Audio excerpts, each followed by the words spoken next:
Welcome back, everybody. It's your time to EdUp on the EdUp Experience podcast, where we make education your business. Joe Salustio here with you again. I got a cup of coffee in front of me. I'm actually headed out to a meeting in Arizona later today, and my leadership team here at Lindenwood University, or actually I'm in California because I'm obviously moving. For those of you that are following my journey, I'm moving from Southern California to St. Louis, but all of the rest of the leadership team are in St. Louis, and they're coming out to Arizona as well. And so we're meeting there, and their flight just got delayed, so they're not going to be able to go to In-N-Out Burger. So because I found that out, I purposefully am going to go to In-N-Out Burger on my way to the airport and take pictures while I eat it. I don't know if you have or my guests have had In-N-Out Burger, but it is obviously very, very good. Why am I talking about In-N-Out Burger on a higher education podcast? Because what else could you possibly talk about when you're talking about burgers? In-N-Out is the best. I would like to find out what my guests think today as I bring them in here.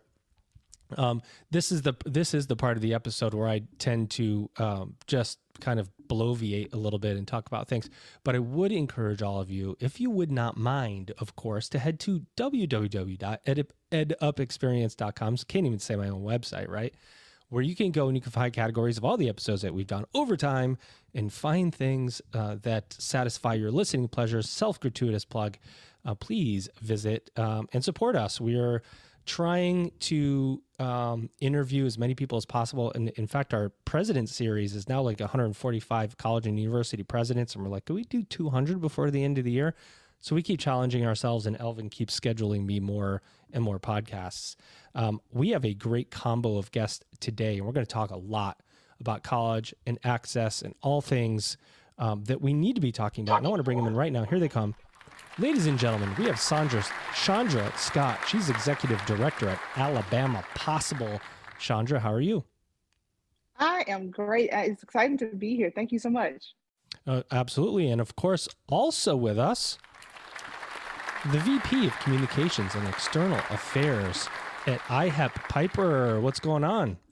Hey, it's great to talk with you. I will say that I am looking forward to being in California later this year so I can have some In-N-Out Burger. And while you're in Arizona, I'll also give a plug to NAU, who just launched their Access to Excellence new program, which is really exciting. So when you finish up fries and burger, check that out because they're doing some neat work there. Northern Arizona University, correct? NAU. Exactly. And boy, we interviewed their president, and his name is escaping me now. Jose Luis Cruz Rivera. How could I forget? Yeah. He was a very, yes. How could I forget? Part of our president series, and he was incredible. So that's amazing. I'm happy to have you both here, Piper and Chandra, to talk about what's happening in higher education. But I want to start with you, Chandra. Tell me about Alabama Possible. By the way, it is a great name for an organization, Alabama Possible. I must agree. And so Alabama Possible is a statewide nonprofit. Been around since 1993. We're headquartered in Birmingham. And believe it or not, Birmingham is not the capital of Alabama. Most people believe that. But there's a lot happening in our state.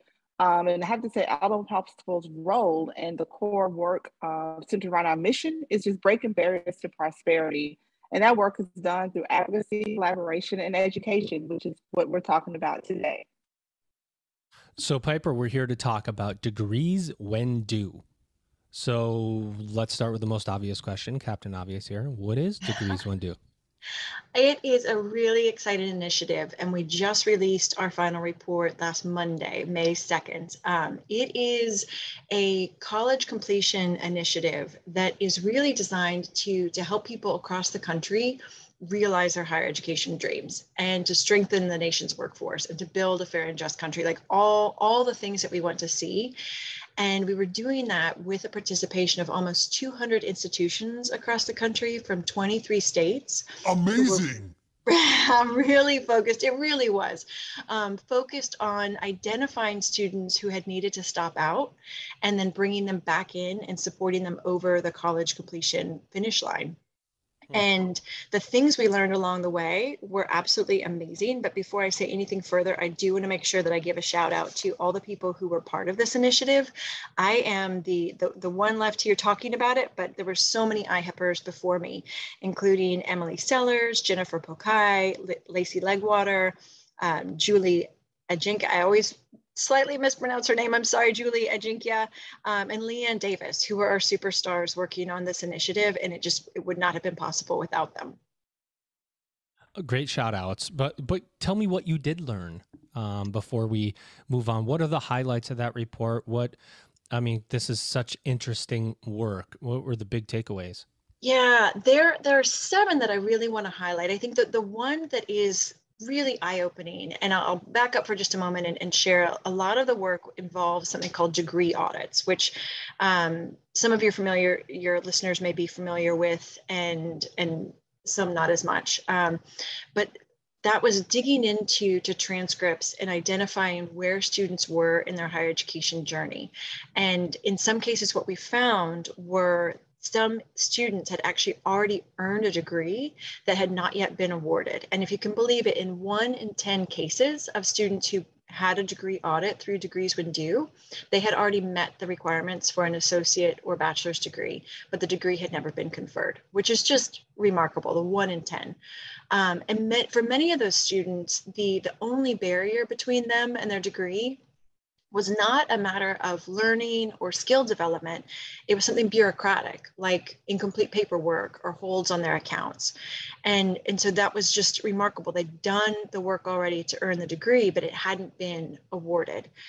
And a really key thing for us in Degrees When Due was focusing on the impact of looking at equity and really looking at the impact of policies in inequitable outcomes. And so what we found, a lot of the barriers were contributing to those inequitable outcomes that we're seeing across the country today. We have Black, Latinx, or Hispanic, Indigenous, underrepresented AAPI students, all are 30% more likely than white students to need to stop out of college. And so if we're identifying barriers that are in the way of these historically marginalized populations and we can remove them, then we're going to be well on our way to having more equitable outcomes and having the just outcomes that we want to see from higher education. So those are 3. I'll keep going because there's 7, but interrupt me anytime, Joe, because I'm going to get on a roll and I love talking We about like getting on a roll over here. Yeah. Let me stop you. Let me interrupt you at number 3 and don't forget the rest. But I do want to bring Chandra in because Chandra, you played a role in participating in this, and there were members from 23 states and it was a big group of folks. Talk about your role and what the impact was of this whole participation process. Sure. So I have to say, I count myself lucky to be part of those 23 states, especially in the journey that I had with iHelp with the Degrees When Due initiative. When I first began the Degrees When Due work, I was at another organization and it was only a regional nonprofit. At the time, it was the Mobile Air Education Foundation. And so I was only working at the regional level. And so the scope was very small. So it was only focused on 2 institutions. They were both community colleges. But then when I moved to Alabama Possible, it allowed me to not only just expand the work of the organization, but now to bring in this focus around some college no degree population at the state level. And so then this opened the opportunity for us to take Degrees When Due model and say, let's welcome in other institutions. And now we had not only 2-year institutions being part of this work, but 4-year institutions.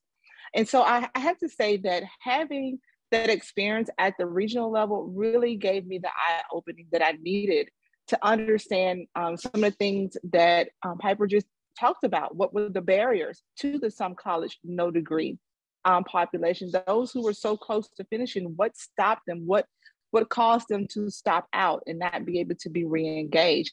And so in my role, the title was your state liaison, right? So that was the title role that I was giving.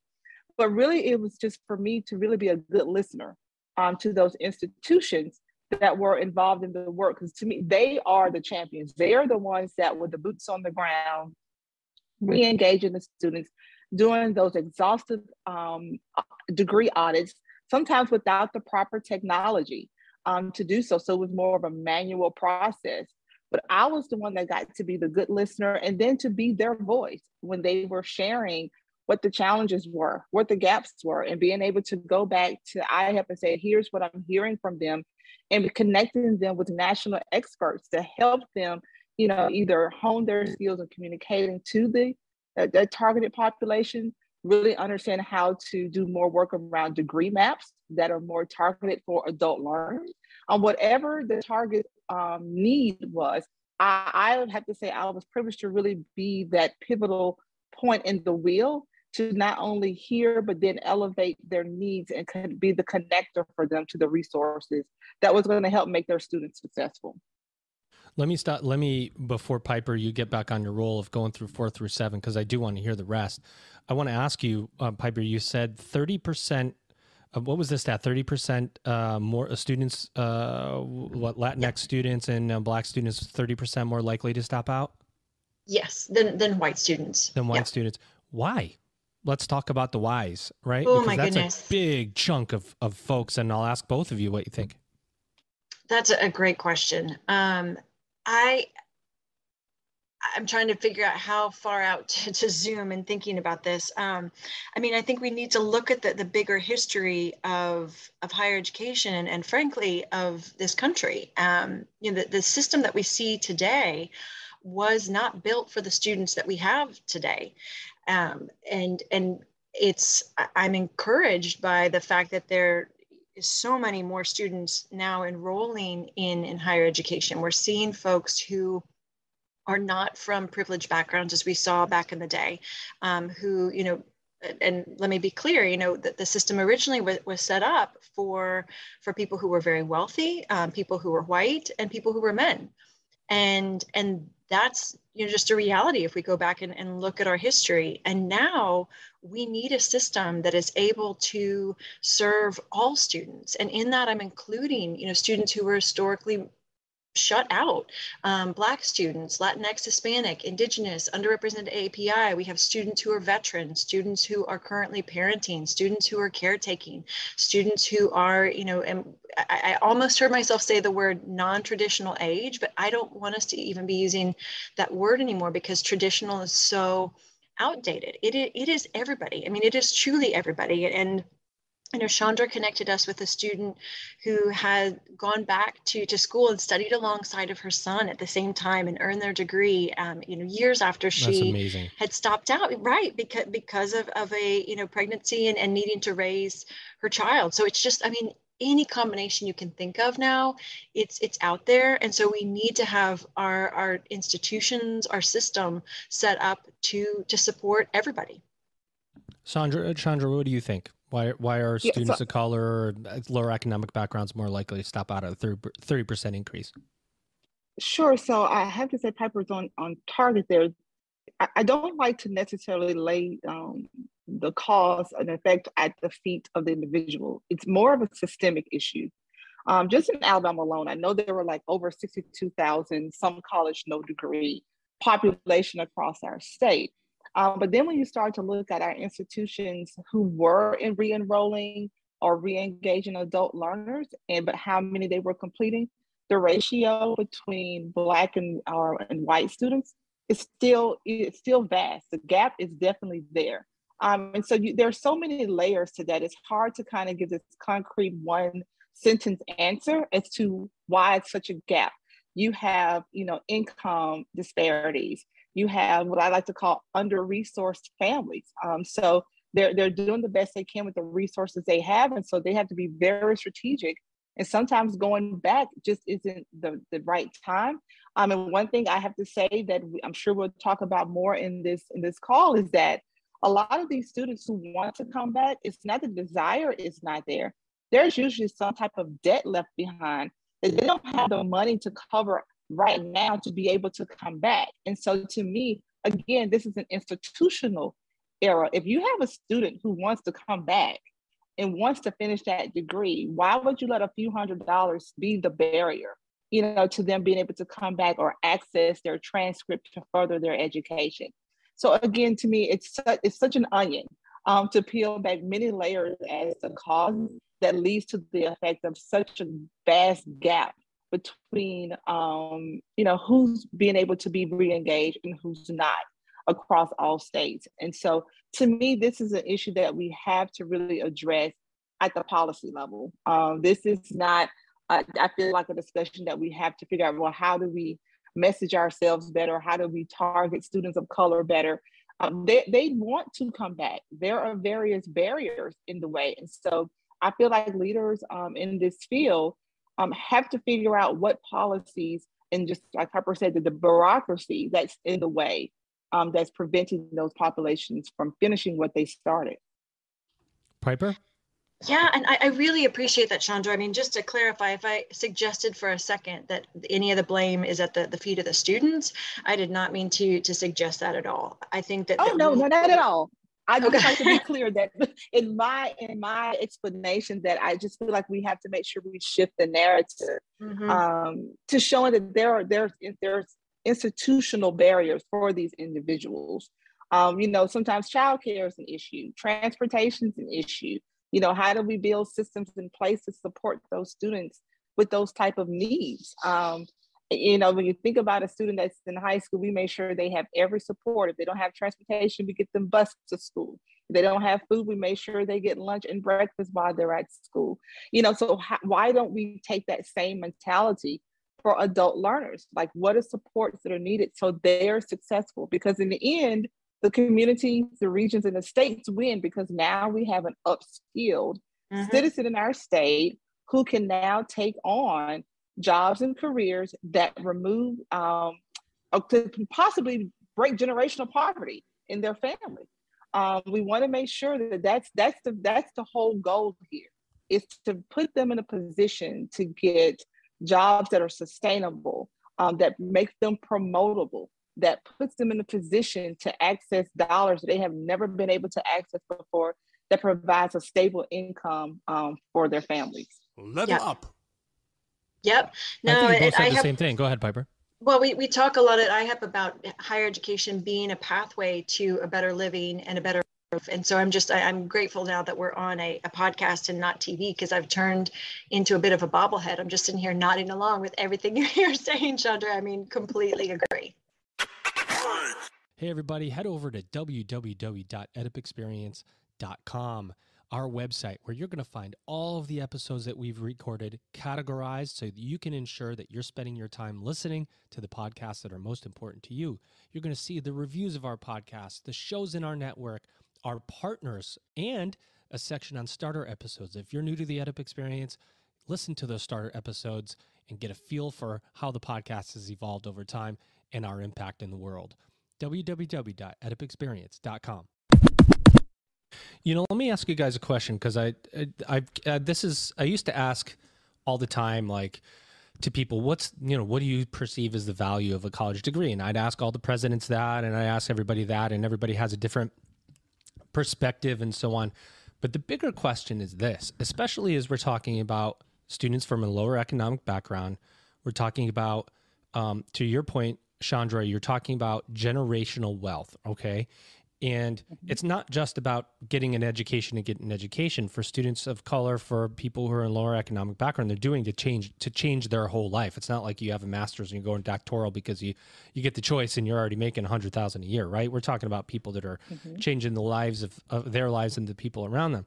And then we have this really confusing state of higher ed, where you have this movement of, you don't need a college degree.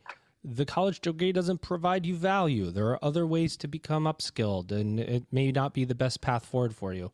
And then there's the other kind of side. It's kind of like pick a team here, where it's like, yes, the college degree will help you attain more and get more and be more.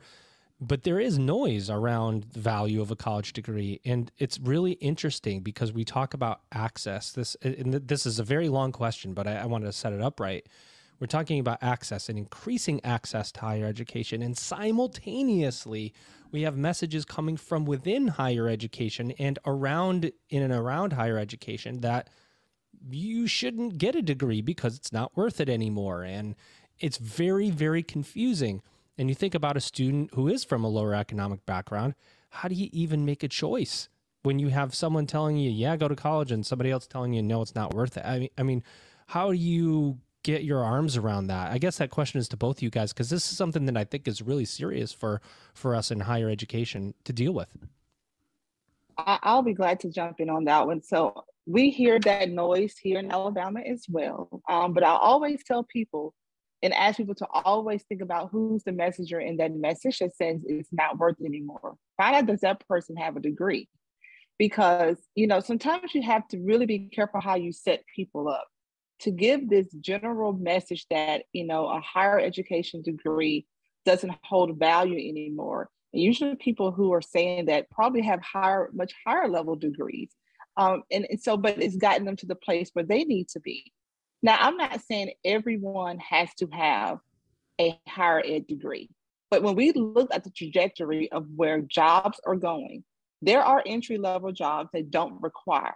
You can get hands-on training through apprenticeships and things of that nature and get hands-on training to get the job. But what I'm always preaching about, I have to say, in Alabama is let's make sure we're not setting people up to not be promotable. What happens when the job that exists today does not exist in 3 years? Because let's be honest, technology is moving at a fast pace. And so if I'm looking for the next person who can code the next generation of technology, and you didn't get the degree of the training for it, then you probably have now become stagnant in my company.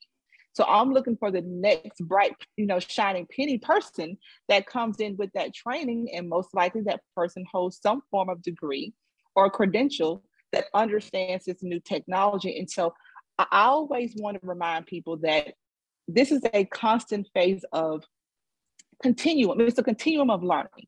Whether you start off with a credential, an associate, however you start, to me, it's a pathway of upskilling and building yourself.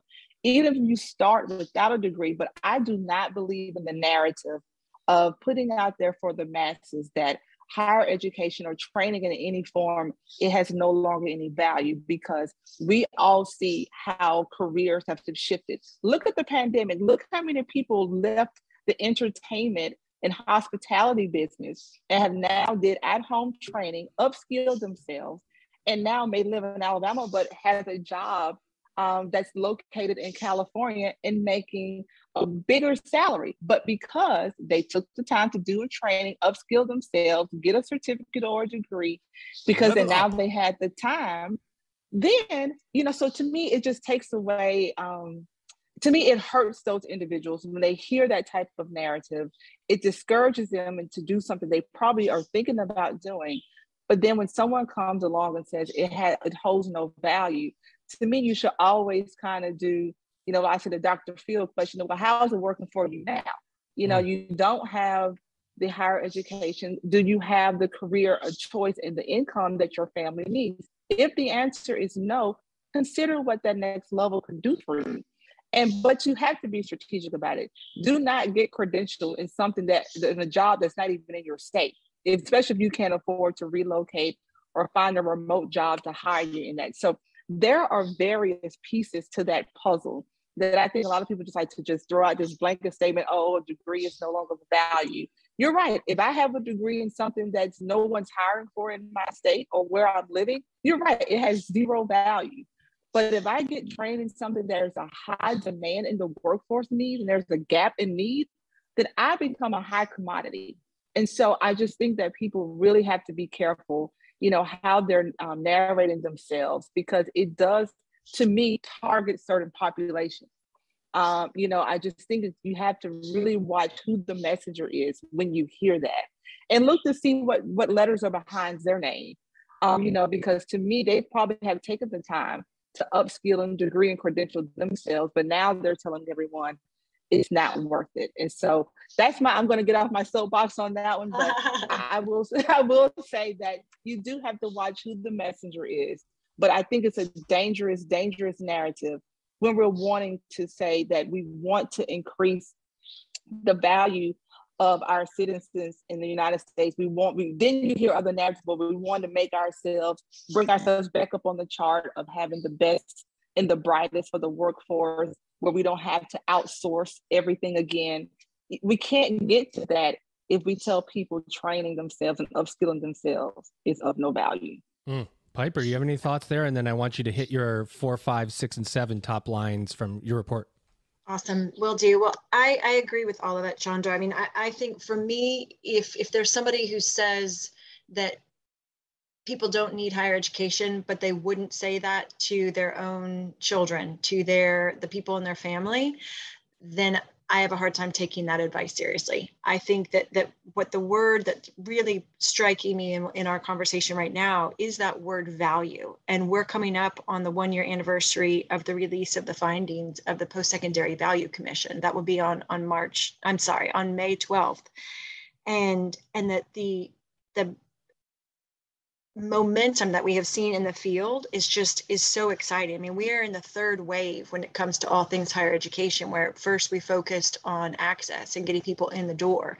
And even while the second wave focusing on completion, making sure that, and this ties into degrees when due, making sure people get across the finish line, we're realizing how important that is.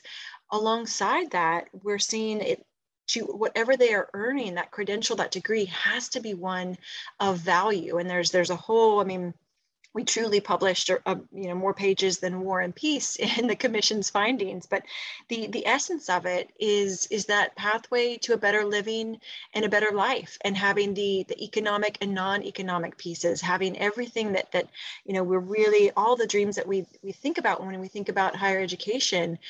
That's what that value is about. And I will not dive into all the thresholds and the framework of the commission, but I will say that there are 6 different levels when we talk about these thresholds. And T0 is one that just says, are students better off having gone to college than if they had not? Are they better off than someone who had completed high school and stopped their education? And what is absolutely shocking is right now there are places where institutions do not pass that threshold 0. And that's something that I think we need to keep in mind as we're talking about the value of higher education, looking also at the value of credentials and degrees as we're encouraging people to go on. And it makes my heart happy, Chandra, to be thinking about the folks who are able now, amidst all of the craziness of the past 2 years, if they're home and working on degrees and coming out of this stronger and ending cycles of poverty and building for the next generation. I think there's some really inspiring stories out there, but there's also so much more work to be done.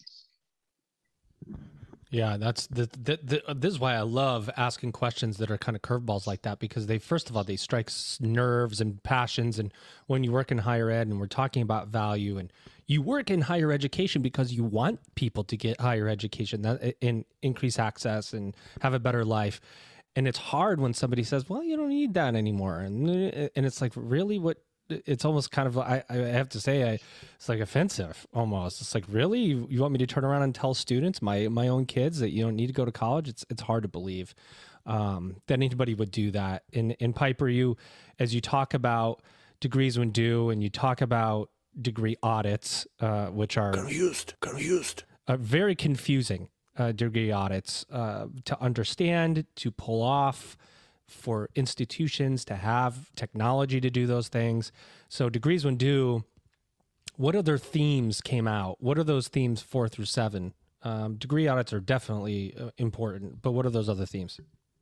Yeah, I think so. Not surprisingly, in my role, I think a lot about the words we use and the narrative that we, the conversation generally. And what I'm seeing right now is a lot of conversation about the enrollment cliff and concerns about people not coming through high school directly into college. And I think that and it misses the mark.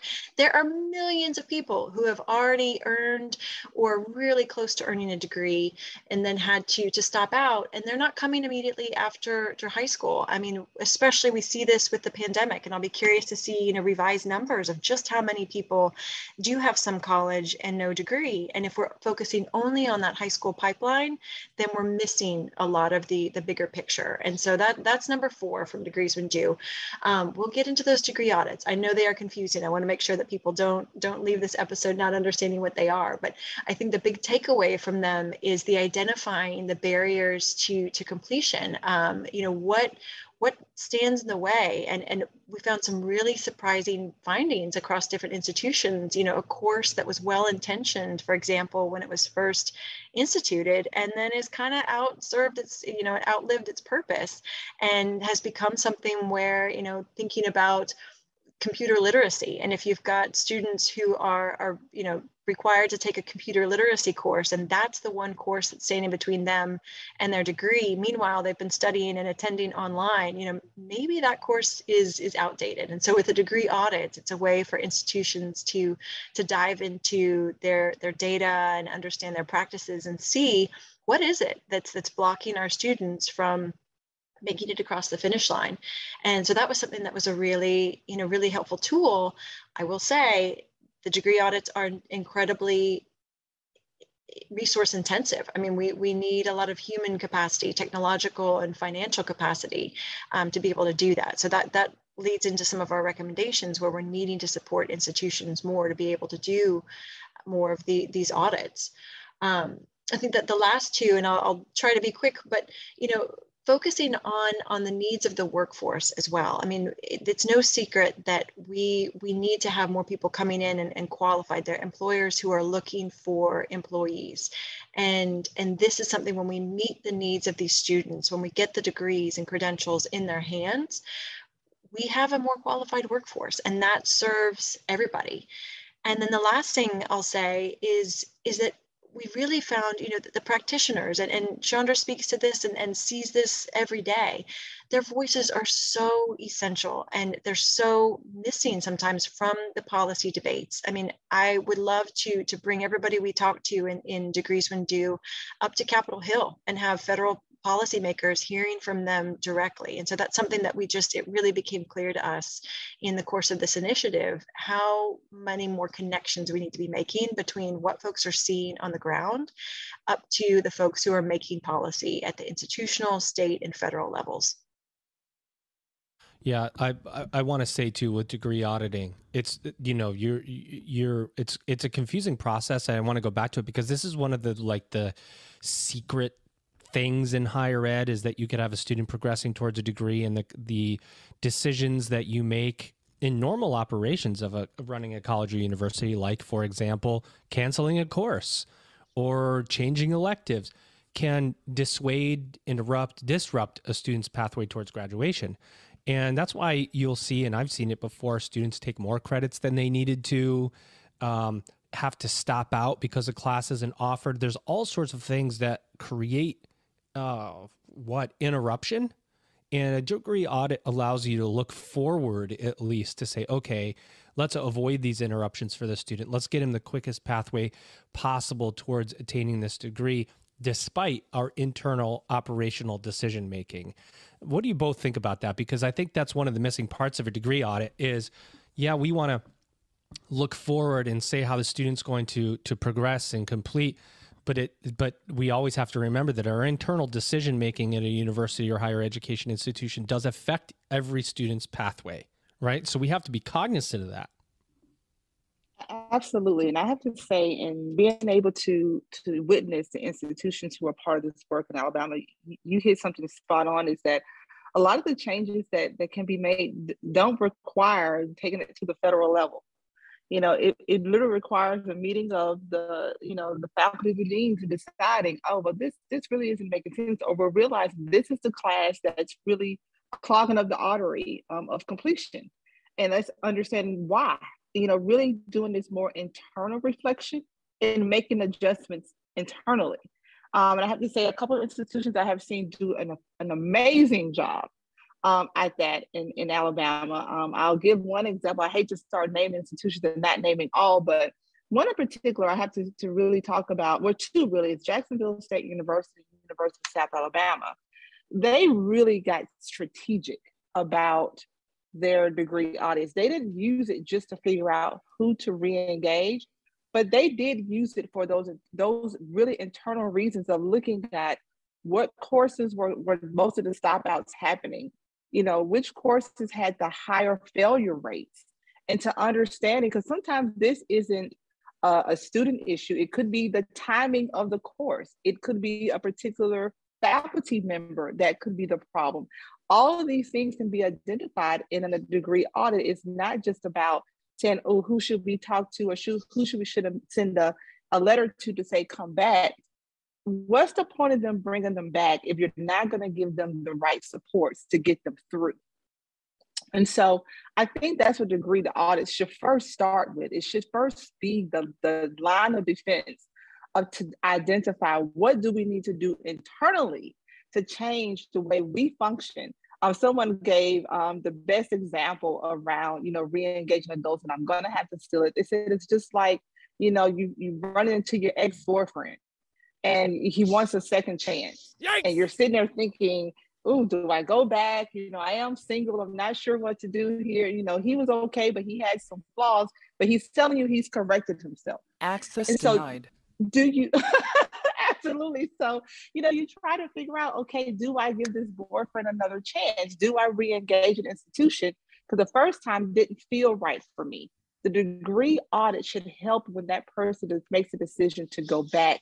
They have a better experience. That you've removed this intro course that really makes zero sense for an adult learner. Like, why are you giving this adult learner an introduction to, the institution course? Why is that still important? If you don't change it to really speak to the adult learner and not to the freshman coming from high school. And so you have to just make sure that you're using the degree audit for two reasons. One, to make internal changes before you begin to re-engage the adults. So what's next, you guys? Piper, what's next? I mean, great report comes out. What is IHEP doing? What's the future look like? Yeah. Oh, I love this question.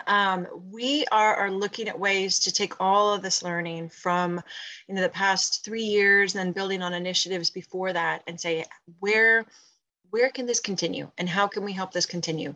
We're looking at both in terms of practice. A lot of the things that we recognized with, looking at degree audits, there were 30% of two-year institutions who were doing this by hand, which is just, the age of their software, the lack of resources, all these things contributed. So we created a degree mining tool that is freely available for any institution who wants to know how to get started and how to make the most of this process. So that's one thing, helping at the institution level.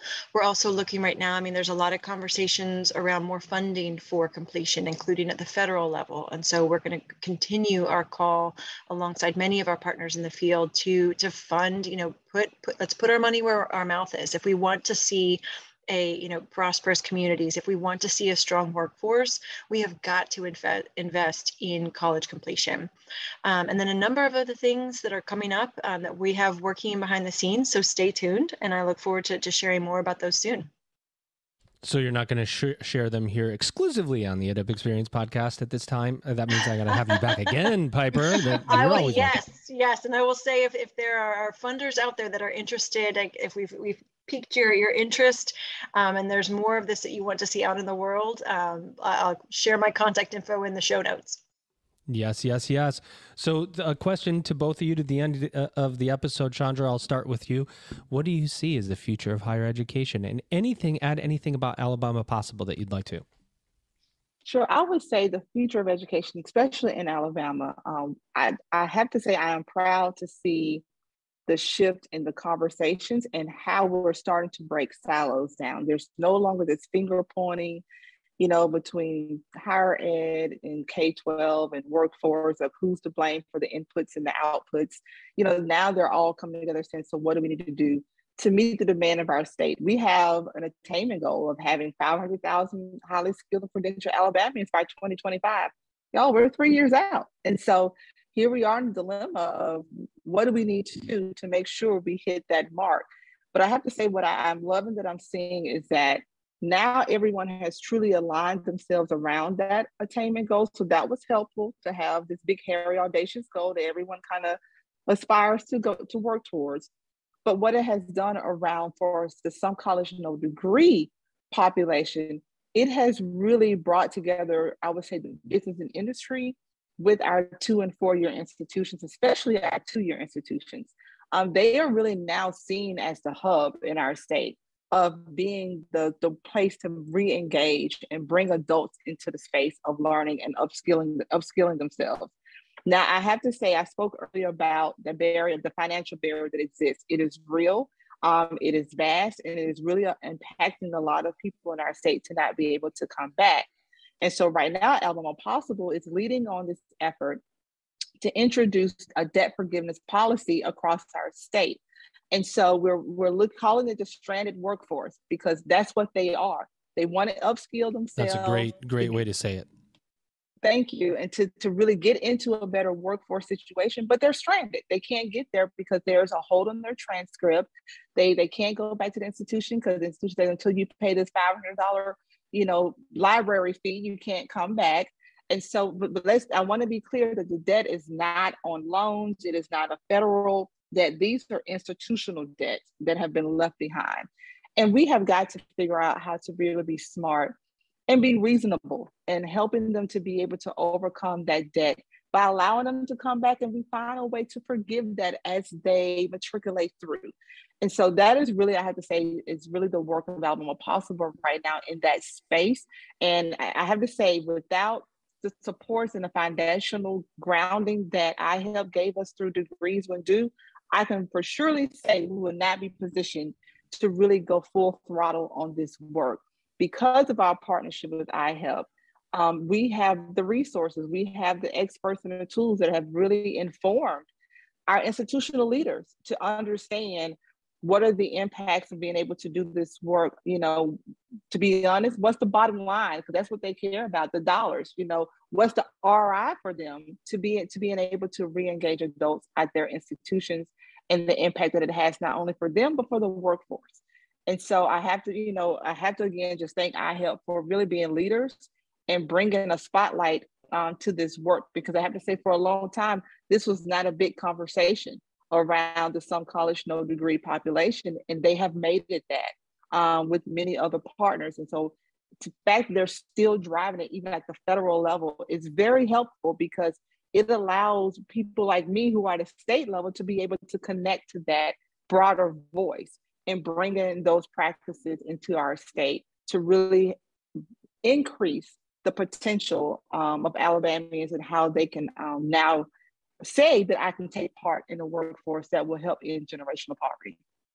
Wow. Love it. alabamapossible.org. If anybody wants to check out Alabama Possible. Over to you, Piper. What do you see as the future of higher ed, and anything about iHelp that you want to add in? Yeah, no, I'll just say, Chandra, that it makes my day to hear. I mean, it brings me so much joy to hear of the impact that we're having on the ground. I think that the key word is partnership. I mean, this was truly just all of us working together from IHEP, the state level institutions, all working toward this common goal. And the image that comes to mind for me when it comes to higher ed writ large is, it feels like a Monet. And for so long we've had, the painting where you just can't see everything. It's just like a bunch of little paint strokes. And it feels like as a whole, a lot of people have had their nose up against the painting and just seen such a small portion historically. And now it feels like we're at a point where we're zooming out and seeing that bigger picture. And Chandra, you touched on this with, the needing to support more transportation, making sure that students don't come to school hungry, making sure that the courses are in the right place, making sure that they have a sense of belonging. I mean, it is everything, and it is everybody. And that is what we're working toward at IHEP, making sure that we've got the credentials of value, that we're really providing all that higher education can be, that transformative. And I know that's a big word that gets thrown around, but we truly mean it. This is life-changing for all students, regardless of their race, their background, their circumstance. We want higher education to be that pathway to a better living and a better life. And bit by bit, I think all of us working together, we're getting there. Well, you said it, Piper. Nearly 1 in 10, this is what I want to leave everybody with.